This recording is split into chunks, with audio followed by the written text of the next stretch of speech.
लालू की बिटिया रोहिणी आचार्य ने प्रधानमंत्री नरेंद्र मोदी और अमित शाह को आड़े हाथों लिया है पहलगाम आतंकी हमले पर। नमस्कार, दर्श न्यूज में आपका स्वागत है। मैं हूं अनुराग। विपक्ष कह रहा है कि हम सियासत नहीं करेंगे, हम सरकार के साथ हैं। सरकार कड़ा से कड़ा कदम उठाए और आतंकवाद का खात्मा करे देश से। जो आतंकियों ने जिन घटना को अंजाम दिया है या फिर उनके जो पीछे आका बैठे हैं या फिर जो उस साजिश के हिस्सा है, सभी के खिलाफ कड़ी कार्रवाई होनी चाहिए। केंद्र सरकार भी कार्रवाई कर रही है, शुरुआत हो चुकी है और आगे बहुत कुछ हो सकता है। इस बीच लालू की बिटिया रोहिणी आचार्य का बड़ा बयान आया है और उन्होंने पीएम नरेंद्र मोदी और केंद्रीय गृह मंत्री अमित शाह को आड़े हाथों लिया है। क्या कुछ कह रही हैं, उन्होंने जो पोस्ट किया है आपको दिखाते हैं और सुनाते हैं। रोहिणी आचार्य लिख रही हैं, सुरक्षा व्यवस्था में चूक हुई। सर्वदलीय बैठक में सिर्फ ये स्वीकारने से प्रधानमंत्री जी व गृह मंत्री जी आतंकी हमले की अपनी जिम्मेदारी से पल्ला नहीं झाड़ सकते हैं। वो लिख रही हैं कि सर्वदलीय बैठक में सिर्फ ये स्वीकारने से प्रधानमंत्री जी और गृह मंत्री जी आतंकी हमले से अपनी जिम्मेदारी से पल्ला नहीं झाड़ सकते हैं। आगे लिख रही हैं, सीमावर्ती केंद्र शासित जम्मू कश्मीर जैसे अति संवेदनशील प्रदेश में सुरक्षा की हर चूक देश की सुरक्षा से समझौता करने जैसा है।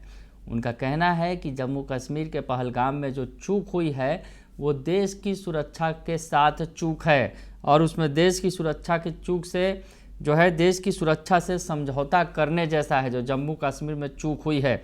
आगे वो लिखती हैं, आबादी के अनुपात में कश्मीर में सबसे ज़्यादा सुरक्षा बलों की तैनाती है।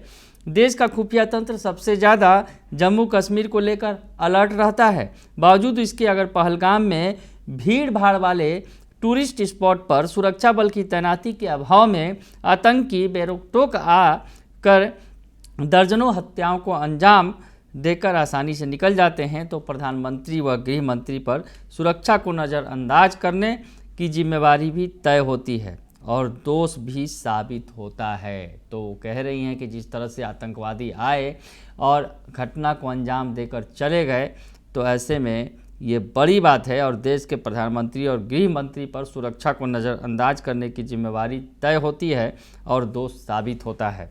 यानी कटघरे में खड़ा कर रही है लालू की बिटिया जो है, जिस तरह से पहलगाम में आतंकी हमला हुआ और उसके बाद जिस तरह से आतंकियों ने अंजाम दिया घटना को और उसके बाद वापस लौट गए, तो ऐसे में बड़ा सवाल खड़ा कर रही हैं। आगे वो लिखती हैं, पूर्व में दिए गए बयानों को याद करें प्रधानमंत्री जी और नैतिक जिम्मेवारी लेते हुए तत्काल प्रभाव से गृह मंत्री व खुद का अपना इस्तीफा महामहिम राष्ट्रपति को सौंपें। जब देश सुरक्षित हाथों में है ही नहीं, तो ऐसे लोगों के हाथों में देश की बागडोर रहने का कोई औचित्य नहीं है। तो लालू की बिटिया ने प्रधानमंत्री नरेंद्र मोदी से और देश के गृह मंत्री अमित शाह से तुरंत इस्तीफा मांगा है। कहा कि तुरंत इस्तीफा दीजिए, आप राष्ट्रपति को जाकर इस्तीफा सौंप दीजिए, क्योंकि जो घटना हुई है, जो चूक हुई है, सुरक्षा में बड़ी चूक है और ये देशवासियों के साथ खिलवाड़ है, उनकी सुरक्षा के साथ खिलवाड़ है। और कह रही हैं कि पूर्व में जो अपने बयानों को आपने दिया था उसको याद कीजिए और घटना की नैतिक जिम्मेवारी लेते हुए प्रधानमंत्री और गृह मंत्री तुरंत इस्तीफा राष्ट्रपति महोदय को सौंपे। जब देश सुरक्षित हाथों में नहीं है ही नहीं, तो ऐसे लोगों के हाथों में देश की बागडोर रहने का कोई औचित्य नहीं है। यानी भले ही विपक्ष कह रहा है कि हम सियासत नहीं करेंगे, लेकिन विपक्षी नेता लालू प्रसाद यादव जो आरजेडी सुप्रीमो हैं, उनकी बिटिया जिन्होंने सियासत में एक्टिव होने की कोशिश की थी, चुनाव लड़ा था, सारण से चुनाव लड़ी थी और काफ़ी कड़ा मुकाबला था सारण में, हालांकि वो हार गई।